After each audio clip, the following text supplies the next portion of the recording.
ഉണ്ടെങ്കിൽ മാത്രമേ മലയാള സിനിമ നിലനിൽക്കുകയുള്ളൂ എന്നതാണ് ആദ്യമായിട്ട് തന്നെ സൂചിപ്പിക്കാനുള്ളത്.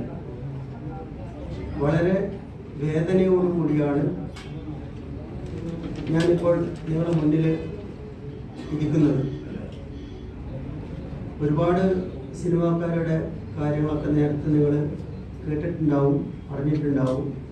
പക്ഷേ എന്നെ സംബന്ധിച്ചിടത്തോളം 4 വർഷത്തോളമായിട്ട് ഒരു കബീർ ദാസ് എന്ന് പറഞ്ഞിട്ടുള്ള സിനിമയുടെ സ്ക്രിപ്റ്റ് ഇത് വളരെയേറെ ഒരു ജീവിക്കുന്ന കഥാപാത്രങ്ങൾക്ക് രൂപകൽപ്പന ചെയ്ത ഒരു സ്ക്രിപ്റ്റാണ്. ഇത്രയും ഒരു സ്ക്രിപ്റ്റ് തയ്യാറാക്കുന്നുണ്ടെങ്കിൽ, കാരണം ഇത് ഒരു ബുക്കായിട്ട് മാറിയെങ്കിലും ഇതിൻ്റെ പിന്നിൽ എത്ര പേപ്പറുകൾ, എന്തെല്ലാം ത്യാഗങ്ങൾ സഹിച്ചു എന്നത്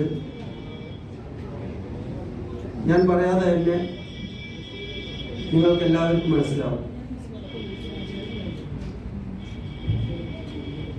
നമ്മുടെ ജീവിതമാണ് ഒരു സ്ക്രിപ്റ്റായാലും അത്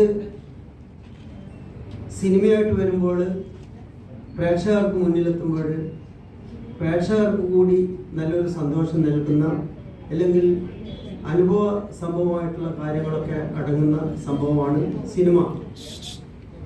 ആ സിനിമാ വ്യവസായം ഇന്ന് വളരെ ദുഃഖത്തോടെയാണ് ഞാനൊക്കെ ഭക്ഷണം കഴിക്കുന്നത് സിനിമ ഇൻഡസ്ട്രിയിലുള്ള വരുമാനം കൊണ്ടാണ്.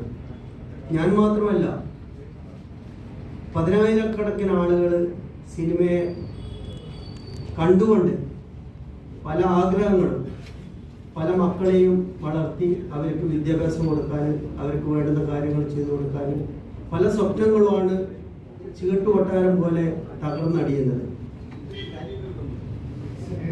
അതുകൊണ്ട് തന്നെ മലയാള സിനിമ മാത്രമല്ല, വേൾഡിൽ ഇരിക്കുന്ന എല്ലാ സിനിമകളും നല്ല രീതിയിൽ അത് ബിസിനസ്സും കാര്യങ്ങളും ആവേണ്ട സ്ഥിതിയിൽ ഇങ്ങനെ ഒരു പെട്ടെന്ന് വരുന്ന ചില വിവാദങ്ങൾ, ആ വിവാദങ്ങൾ ഉന്നയിക്കുന്ന അവർക്ക് എത്രമാത്രം പങ്കുണ്ടോ എന്നുള്ളതിനെ കുറിച്ചിട്ട് അറിയണം.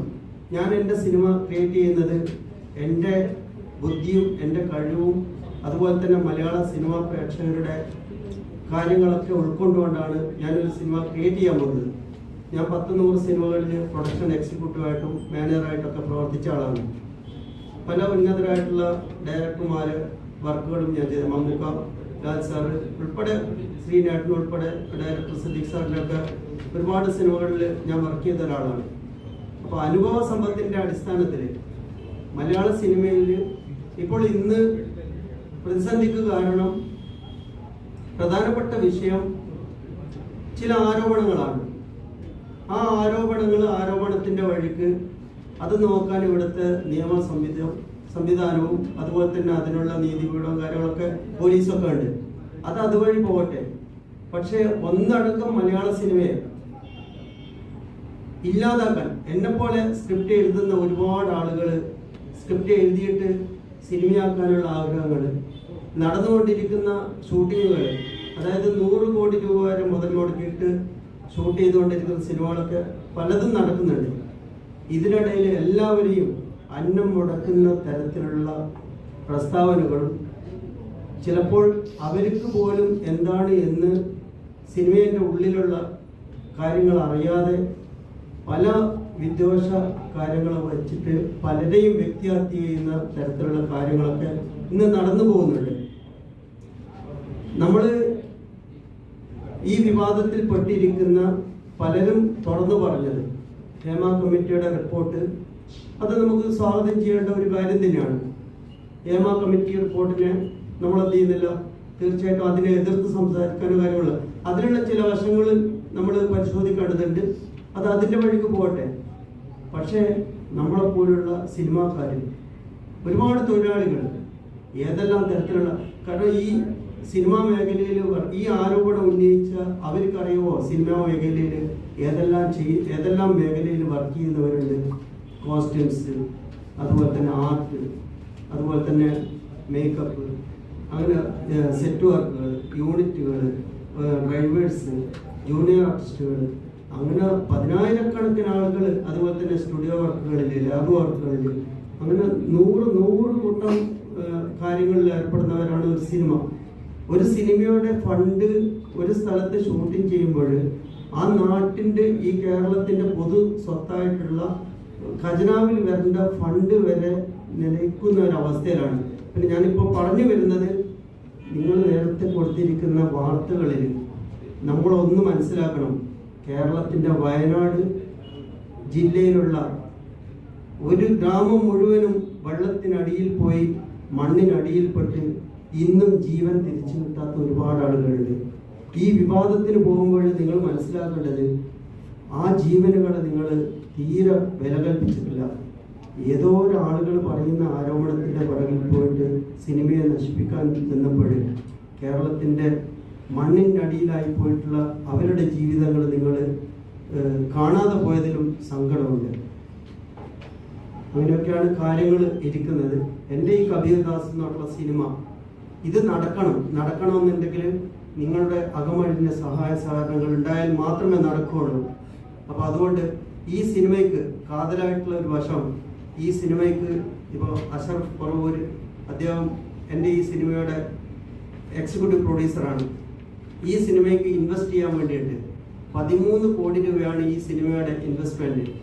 ഈ 13 കോടി രൂപ ഇൻവെസ്റ്റ് ചെയ്യാൻ വന്ന, അതായത് കണ്ണൂരിലുള്ള ഒരു ശിവൻ എന്ന് പറഞ്ഞിട്ടുള്ള അദ്ദേഹം ഇപ്പോൾ ഈ വിവാദം വന്ന സമയത്ത് ഇപ്പോൾ പറയുന്നത്, എനിക്ക് സിനിമ എടുക്കാൻ കഴിയില്ല. കാരണം മലയാള സിനിമയെ കേരളത്തിലെ മാധ്യമ പ്രവർത്തകർ കൊന്നിരിക്കുകയാണ്. അപ്പോൾ അതുകൊണ്ട് നമ്മൾ എങ്ങനെ സിനിമ ചെയ്യണം, സിനിമ ചെയ്യാൻ നിങ്ങൾ വേറെ ഒരു ഇൻവെസ്റ്ററെ കണ്ടെത്തൂ എന്നാണ് പറയുന്നത്. ഇപ്പോൾ ഈ ചാനലിൽ വരുന്ന അല്ലെങ്കിൽ ഈ മാധ്യമ പ്രവർത്തകരോട്, പ്രിയപ്പെട്ട നമ്മുടെ കണ്ണില് കൃഷ്ണമണി പോലെ കാണുന്ന നിങ്ങളോട് ചോദിക്കട്ടെ, എനിക്കൊരു പ്രൊഡ്യൂസർ തരാൻ അല്ലെങ്കിൽ ഒരു ഇൻവെസ്റ്റർ തരാൻ നിങ്ങൾക്ക് ഈ കാര്യങ്ങളൊക്കെ നിങ്ങൾ വാർത്ത ചെയ്തില്ലേ, നിങ്ങൾക്ക് കഴിയോ? എൻ്റെ കുടുംബം തകർന്ന അവസ്ഥയിലേക്കാണ് കാര്യങ്ങൾ എത്തിയിരിക്കുന്നത്.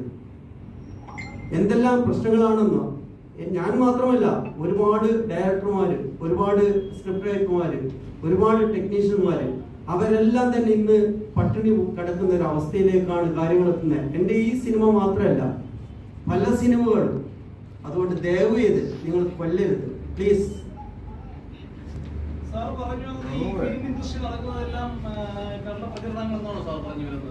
കുറെയൊക്കെ ഉണ്ടായിന്ന് വരും, പക്ഷെ എല്ലാവരെയും നമ്മൾ അങ്ങനെ മലയാള സിനിമയെ മൊത്തത്തിൽ അടിച്ച് ആക്ഷേപിക്കുന്നത് ശരിയല്ല എന്ന് മാത്രമേ പറയുന്നുള്ളൂ. ഇല്ല, പല സിനിമകളും മലയാള സിനിമയിൽ മാധ്യമങ്ങളാണോ ഇതൊക്കെ ചെയ്യുന്നത്? തീർച്ചയായും അല്ല. മാധ്യമ പ്രവർത്തകരെ നമ്മൾ ഒരിക്കലും എന്ത് ചെയ്തില്ല, കുറ്റം പറയാൻ തയ്യാറില്ല. മാധ്യമ പ്രവർത്തകർ പല സത്യാവസ്ഥയും പുറത്തു കൊണ്ടുവരുന്നതിൽ നിർണായകമായിട്ടുള്ള പങ്ക് വഹിക്കുന്നുണ്ട്. മാധ്യമ പ്രവർത്തകർ നമ്മുടെ ഒരു തനതായിട്ടുള്ള നമ്മുടെ എല്ലാവരുടെയും ആവശ്യമാണ്. പക്ഷേ ചില കാര്യങ്ങളിൽ വസ്തുതാനിഷ്ഠപരമായിട്ടുള്ള കാര്യങ്ങൾ ഉണ്ടോ എന്നത് ഒന്ന് പരിശോധിക്കേണ്ടത് അത്യാവശ്യമാണ്. അല്ലാതെ റിപ്പോർട്ടുകളെയൊന്നും തള്ളി പറയുന്നില്ല. പക്ഷെ നിയമത്തിൻ്റെ വഴിക്ക് പോട്ടെ. പക്ഷെ അടക്കി ആക്ഷേപിച്ച് മലയാള സിനിമയെ കൊല്ലുന്ന അവസ്ഥയിലേക്കാണ് കാര്യങ്ങൾ എത്തിയത്. അതിനെക്കുറിച്ചാണ് സാർ പറഞ്ഞത്.